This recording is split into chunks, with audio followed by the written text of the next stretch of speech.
Hey, what's up everybody? Sage Popham here, founder of the School of Evolutionary Herbalism, and I'm standing in the middle of my house right now, which is going under a seriously huge remodel. And there was kind of some things that came up in this process of working on my house that some lessons learned that I felt like were really interesting metaphors for different ways that we can approach practicing herbal medicine. So a little backstory, we bought this old farmhouse out here in the mountains in Northwest Washington, and everything on the surface seemed pretty good. There was a couple things that we wanted to do to make it a little bit nicer on this house, and something ended up happening where we started digging into what's behind the walls a little bit and found all sorts of really unexpected surprises. One of the big ones of which was when we pulled all the drywall off in the upstairs space. It turns out our entire roof was bowing in, and as we dug in a little bit deeper, it turned out that one of the previous owners of this home had actually cut all of the roof trusses, all of the structural lumber that basically holds the whole roof up, was cut and thereby compromised the whole structural integrity of the roof of the house. And so here I am standing up here right now. We've been living under a tarp for the last number of months. And I thought there was some really interesting patterns that it made me think about in terms of kind of this metaphor of home repair and home remodel and our approaches to herbalism. And I was thinking about, like, why would someone do that? Why would someone cut these roof trusses, and how, maybe there was a problem with the house, or maybe there was something that they wanted to do to it. And that seemed like a quick and easy solution to the problem, but ended up over the years creating a much bigger problem in the long term that now I have the joy of fixing, right? And how that's a really amazing example of what I like to refer to as allopathic herbalism, right? It's like there's a problem and they just kind of do the quick fix, put the Band-Aid on the problem so they can do what they want to do, but it doesn't really get to the root cause of it. And that's something that is really common that we see in modern day herbalism, right? That we kind of see this really common approach of, use this herb for that symptom, or this herb is good for headaches, or, willow bark is good for headaches, or turmeric's good for inflammation, or peppermint's good for an upset stomach. And while that's definitely true for sure, it kind of is only hitting that superficial level, right? It's not asking the bigger question of, why is the headache there? Why is there inflammation? Why is there an upset stomach? Like, what's behind the symptom? In a similar way that there was something behind this problem. We looked at it and it was like, oh, there's this problem on the surface. And then we dig in deeper and it's like, oh, there's something much deeper going on here that has to be addressed. And so there's this dynamic of looking at an isolated situation without considering how it's going to affect the whole pattern, how it's going to affect the whole person, or in this case, how it's going to affect the whole house, right? How it's that one decision affected and compromised the entire structural integrity of the roof of the house. And let's face it, the roof of a house, especially here in Northwest Washington, where it rains like 360 days out of the year, is really, really important.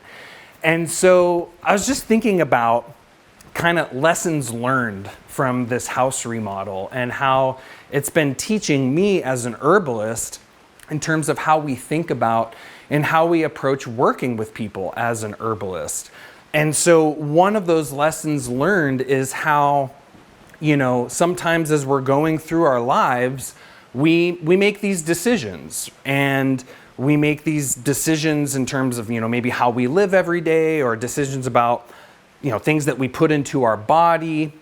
things like that affect not just ourselves in isolation, but affect our whole person. And sometimes we don't see that effect until years into the future, right? In a similar way that there was an isolated decision to cut some roof trusses, that now years down the line basically almost made the whole roof cave in, right?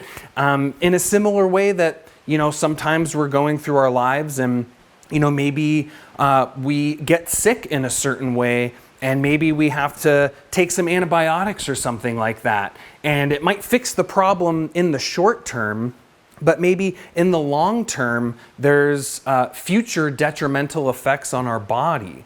And so as herbalists, this is why when we're working with people, we always go back to the onset, right? We always go back to, well, what was going on at the time when this symptom or this problem emerged?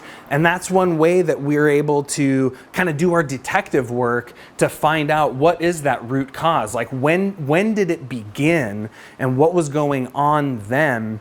And that can give us a lot of amazing insights into what that root cause of the problem is.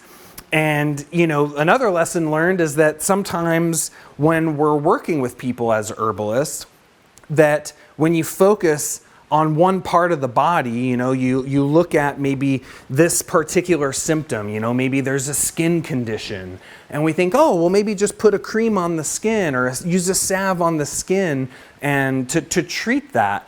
But when you go deeper, you find that there's something deeper at the root cause of that problem, right? You find that there's a deeper problem that's present, that kind of more superficial problem can't be fixed until that deeper problem is resolved. And that's kind of that's why I've been living under a tarp, and why basically our whole we couldn't do anything about it other than tear the whole roof off and rebuild it from scratch, right? Because sometimes there comes a point where you can't just put Band-Aids on things. You can't just kind of patchwork and piece things together.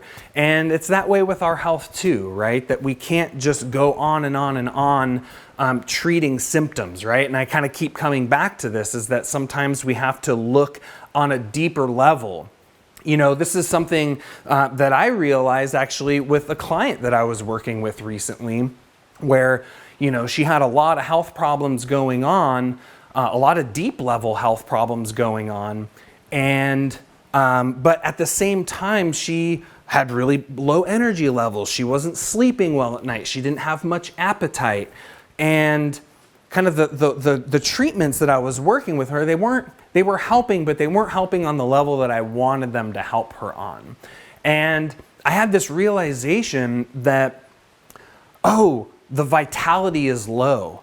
Like that we can't get to this deeper level of healing until there's enough vital force within this person to be able to work through that deeper level of healing. So sometimes you got to work with what's right in front of you to be able to get to that deeper level. So there's a balance that's struck there in terms of working with people. And so in this situation, we just worked on optimizing digestion, increasing appetite, getting good sleep, getting better energy, and all of a sudden that vitality raises within that person, and now they've got the juice, the energy, the vitality to be able to kind of dig in on a deeper level and deal with some of those more difficult to treat issues that require more vitality on the part of the person.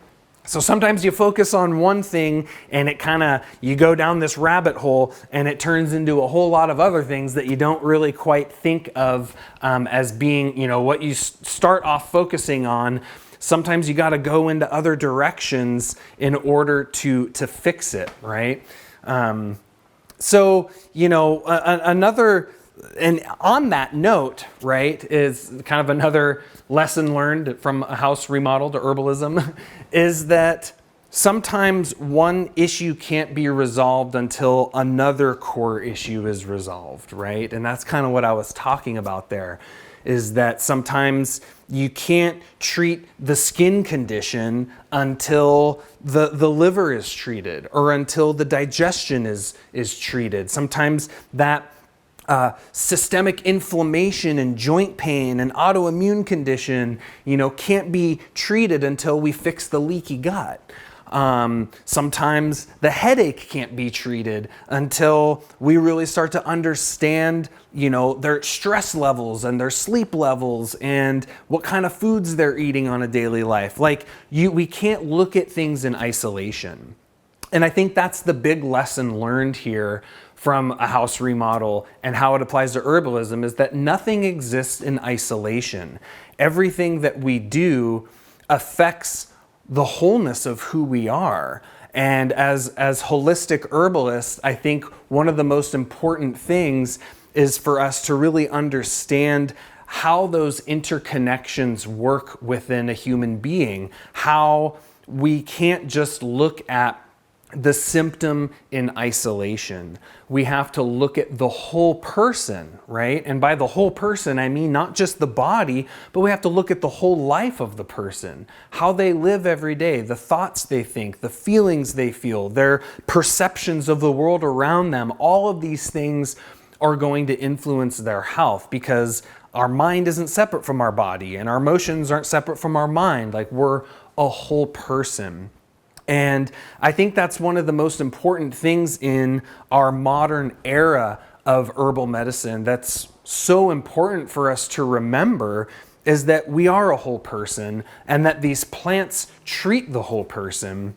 And this is important because it's a mindset thing. It's how you look at people and how you look at plants. And what's really common these days is for us to think about people in terms of symptoms and to think about plants in terms of kind of in a similar way that we think about drugs, right? Whether that's prescription drugs or over-the-counter drugs, that we can't just think of, use this herb for that symptom.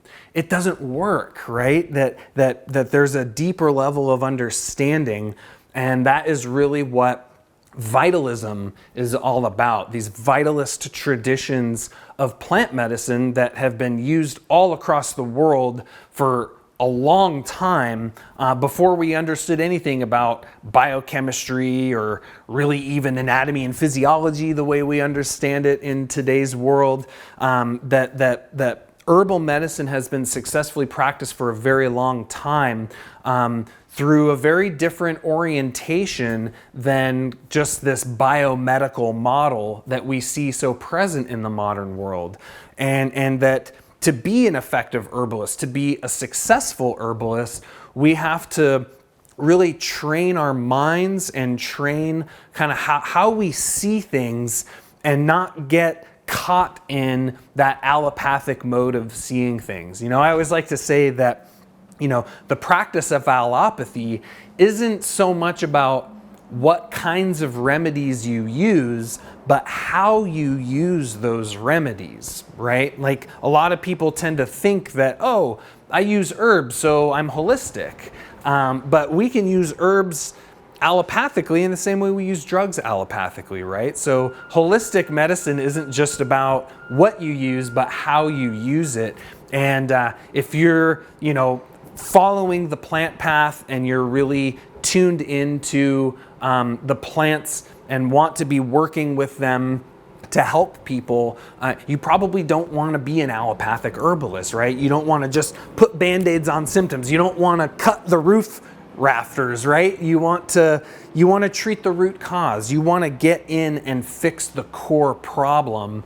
And unfortunately, sometimes that turns into a lot more work than you initially think that it will be, but the end result is a greater level of health, a greater level of vitality, and ideally a greater quality and longevity of life. Because with herbal medicines, we can use them in a way that isn't just taking away the symptom, but that's actually restoring and rejuvenating and replenishing the whole person, right? And this was another thing that I experienced with a client recently, which was, she had been working with some formulas that I had given to her, and she ran out. And there was about a month period of time where she didn't have her herbs. And it was really interesting to note that even though she wasn't taking those plants, her health was improved, right? It wasn't like the day after she stopped taking the remedies that all of her symptoms came back in the blink of an eye. It was that she, over that month period of time, she still felt good, right? So she wasn't dependent on the plants. And I think that's a really good indication that when we're working with the plants according to this vitalist, holistic approach, that